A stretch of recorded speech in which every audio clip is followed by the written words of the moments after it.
സഹപാഠികളുടെ നായ്ക്കുരണപ്പൊടി പ്രയോഗത്തിൽ ദുരിതത്തിലായ 10ാം ക്ലാസ് വിദ്യാർത്ഥിയുടെ മൊഴി വീണ്ടും രേഖപ്പെടുത്തി പോലീസ്. കേസ് അട്ടിമറിക്കാൻ പോലീസും സ്കൂൾ അധികൃതരും ശ്രമിക്കുന്നുവെന്ന കുടുംബത്തിന്റെ പരാതിയെ തുടർന്നാണ് നടപടി. സംഭവത്തിൽ വിദ്യാഭ്യാസ വകുപ്പും അന്വേഷണം ആരംഭിച്ചു. നായ്ക്കുരണപ്പൊടി പ്രയോഗത്തിൽ ശരീരമാസകല പൊള്ളിയ വിദ്യാർത്ഥിനിയുടെ പരാതിയിൽ പോലീസും വിദ്യാഭ്യാസ വകുപ്പും ശക്തമായ നടപടിയെടുക്കുന്നില്ലെന്ന് കുടുംബം ആരോപിച്ചിരുന്നു. സംഭവത്തിൽ ആദ്യം ഇൻഫോ പാർക്ക് പോലീസിലാണ് കുടുംബം പരാതി നൽകിയത്. ഇതിന്റെ അടിസ്ഥാനത്തിൽ മൊഴിയെടുക്കാൻ വന്ന ഇൻഫോ പാർക്ക് പോലീസ് താൻ പറഞ്ഞ പല കാര്യങ്ങളും രേഖപ്പെടുത്തിയില്ലെന്ന് പെൺകുട്ടി കേരള വിഷൻ ന്യൂസിനോട് വെളിപ്പെടുത്തിയിരുന്നു.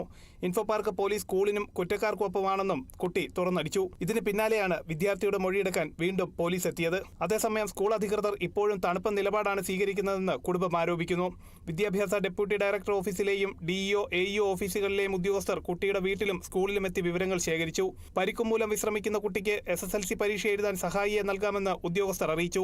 എന്നാൽ സ്വയം പരീക്ഷ എഴുതിക്കോളാമെന്ന് വിദ്യാർത്ഥി മറുപടി നൽകിയിട്ടുണ്ട്. കുട്ടികൾ തമ്മിൽ കളിക്കുന്നതിനിടെ ഉണ്ടായ സംഭവമെന്നാണ് അന്വേഷണ ഉദ്യോഗസ്ഥരോട് സ്കൂൾ അധികൃതർ വിശദീകരിച്ചിരിക്കുന്നത്. സംഭവത്തിന്റെ ഗൗരവം കുറയ്ക്കരുതെന്നും പരാതിയിൽ നടപടി വേണമെന്നും പരിക്കേറ്റ കുട്ടിയുടെ അമ്മ ആവശ്യപ്പെട്ടു. Kerala vision news, Kochi.